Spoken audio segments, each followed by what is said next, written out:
The protesters in Istanbul's Taksim Square portray Turkish Prime Minister Recep Tayyip Erdogan as a reviled autocrat.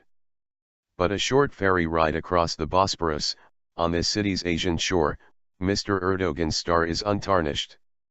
His face shines with a divine glow, said Emine Kis, a 35-year-old housewife in Uskudar, a conservative district where headscarf-clad women trade gossip among scores of historic minarets. We are very proud of our Prime Minister.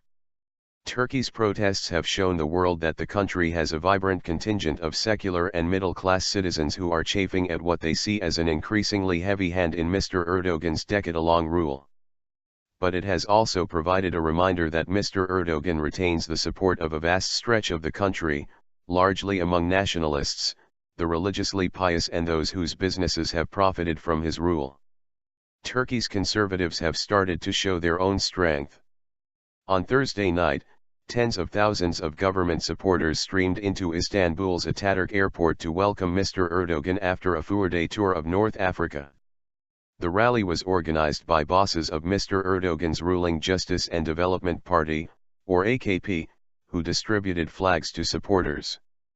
The Prime Minister's call for all illegal protests to end was greeted with chants of "We are Tayyip's soldiers, and we will die for you." Such displays have the potential to bring new instability.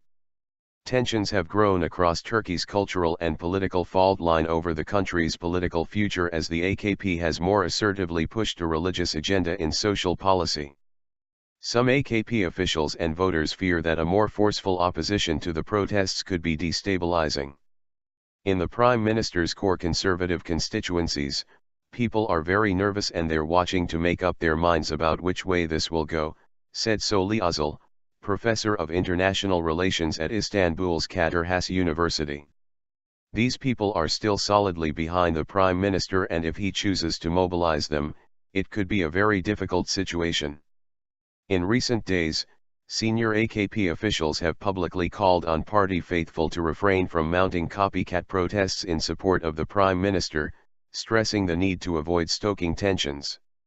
On Wednesday, government supporters clashed for the first time with opposition demonstrators, in Mr. Erdogan's ancestral province of Rize in Turkey's northeast.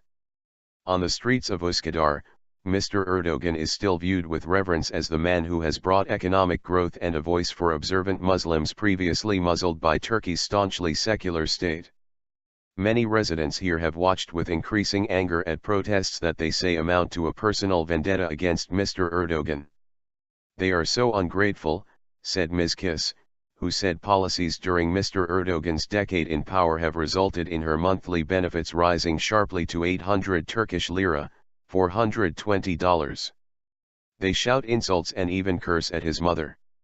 A man who has dominated Turkish politics without rival for a decade, Mr. Erdogan is loved by his base for many of the same traits protesters abhor, an uncompromising and emotional manner that has secured him 3 successive election victories. His supporters, who according to the latest opinion poll from private polling agency Sonar amount to more than 40% of the population, credit him with providing a decade of political and economic stability. That followed a long stretch of years during which Turkey was a byword for political and economic volatility. The question of how AKP supporters react to the nationwide protests will be a crucial factor in whether Mr. Erdogan can broker a political resolution to demonstrations that are increasingly focused on his leadership. The Prime Minister's promise last week to bring 1 million of his followers onto the streets in opposition to the protests has fed fears that divisions between the government's opponents and supporters could widen.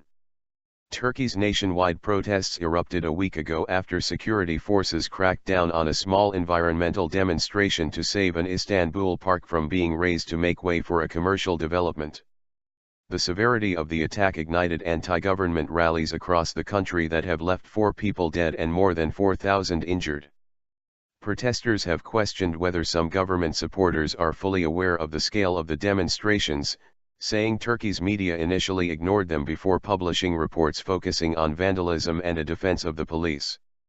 For Mustafa I, the 60-year-old owner of a corner store in Uskudar and a longtime Erdogan supporter, the recent events amounted to large-scale vandalism that threatened the country's stability at a crucial time.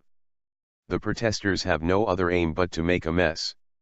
It is getting dangerous, he said, thumbing his prayer beads. It can even lead to a conflict between sects, just when the war against the Kurds is nearly over. Yet some AKP supporters also appear to be unhappy with the response of Mr. Erdogan, who for days held firm and called the protesters looters and extremists. That stance was softened somewhat on Friday, when he railed against vandalism and violence but said he welcomed dialogue. "You cannot walk into the fire holding a torch," said Fatih Barutku, a 60-year-old AKP voter from Uskudar, who added that despite his unease at the Prime Minister's tone earlier this week, he wouldn't change his political allegiance because the government has developed Turkey's economy and infrastructure.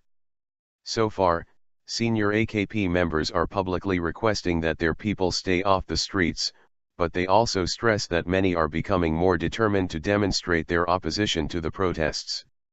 "There has been anger among our supporters in face of unjustified insults against the Prime Minister.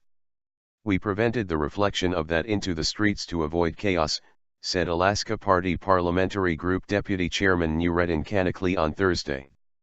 "Of course, if some citizens go on their own incentive, we can't do anything about that.